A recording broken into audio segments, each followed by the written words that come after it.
Hello everyone, my name is Vikas and welcome to Midwest YouTube channel. Um, it's the second or third week of December that we are in, right before Christmas, and we are in Arizona. Landed in Phoenix last night and drove about a couple of hours to get to Sedona, driving around 3 hours this morning to get to Page.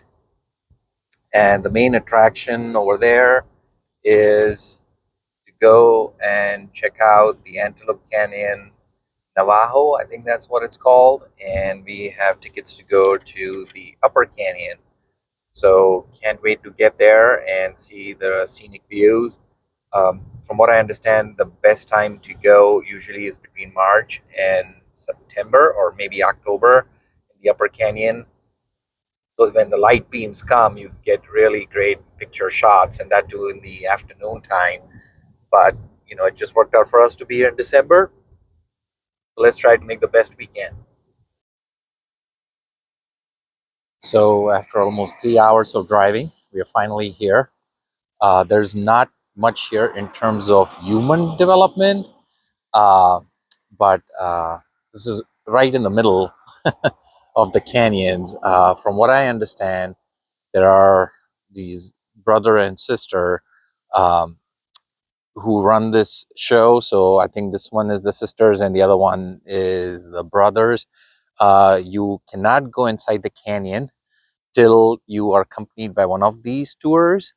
And they both are, because this is an Indian reservation, from what I understand, they both belong to the Indian tribe. So let's try walking around and seeing this. And the way it's going to work is we'll be in a Jeep, which is a 15-minute ride to the canyon. It'll be at least an hour or so inside the canyon, um, and then 15 minutes back. Approximately, they've told us to keep 2 hours. The parking lot here is decent, given the situation. It's turned out to be a colder day. It's only 43 degrees, so a jacket will be required, even some head covering. So we'll see.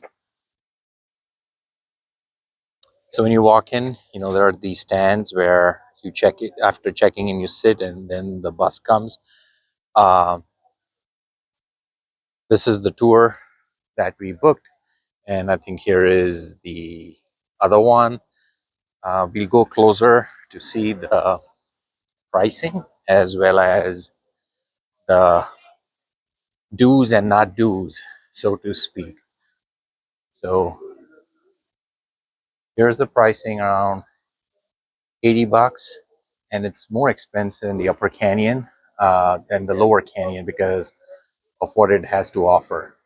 So, and this is, these are the trucks or the Jeeps that you get on, and they'll take you, and they just have like a basic bathroom porta potties over there. Bumpy ride. So we all just got off here, and I think that might be a different company up there, but we all are headed into that canyon right inside. Okay, this is inside the canyon, and this is the direction of the water and the wind, and that's how it's been carved.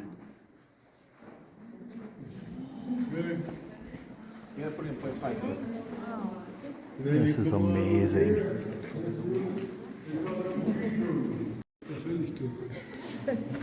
I think every nook and corner here, you need a picture. Like the landscape has to be this one. So you're gonna be yeah. No, try now. Yeah. Amazing nature.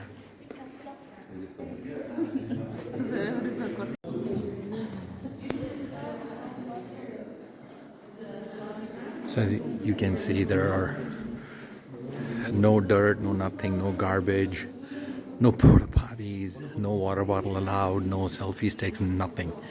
And I think what happens in the summer or whenever it rains, water comes rushing in, and they have to actually pump it out somehow and get everything, the debris and everything taken out. So it's pretty cool.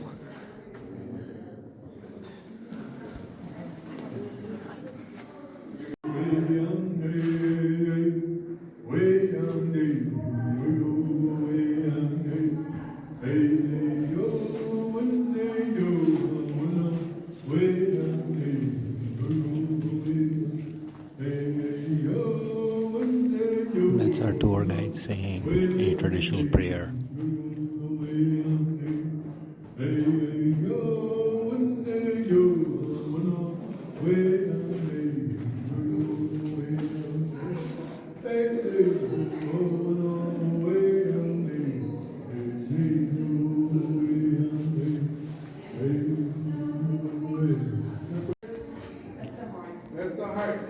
Now you keep on going this way, and there are some very narrow paths, and if you're very tall, your head can bump on this, so one has to be a little careful while navigating their way through this.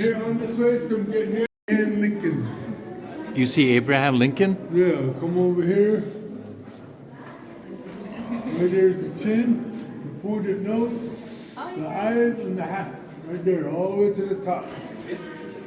Abraham Lincoln. Oh, I see. There you go. That's the chin you're saying? Yeah. And the nose? Yes. And then the hat on top. I see. Great observation. So as you can see, even this is as broad as this is still the broader one, and the lower canyon is even narrower than this.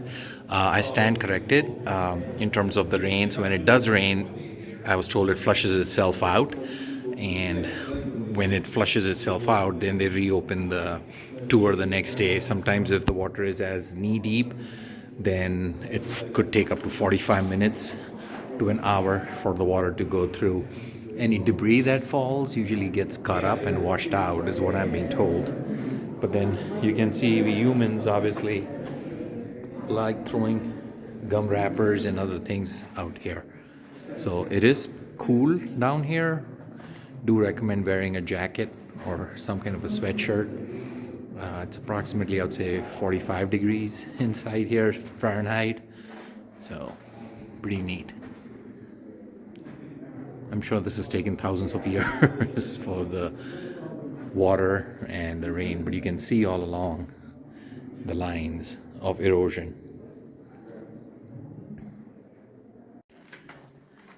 So we are done with the inside tour, and now you're coming out into the light. And like I said, every nook and cranny or corner as you are turning has it's pretty much photogenic.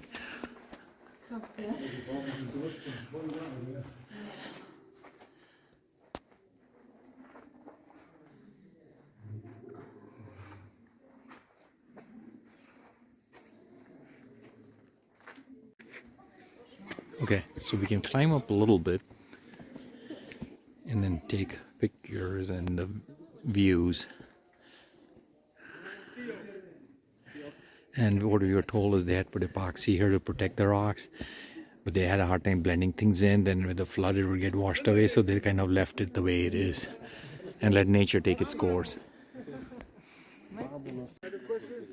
So the way this has happened over time is the sand, right? It's petrified sand, and when water comes in, and this is the direction of the water, that's the direction of the wind. Just a little bit of water and pressure from the environment and the wind is good enough to make these caves over time.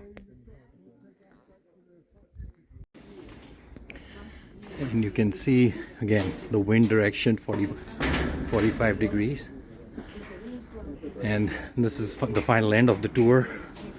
You walk up the ramp, and I think you walk down to where your Jeep was. Awesome experience. And this is the view walking up.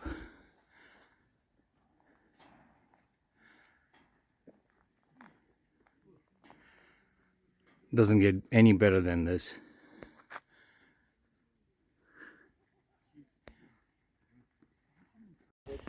And this is finally the way down there. Clearly, if you're on a wheelchair or have, walking issues, this might not be the best idea unless somebody can carry you.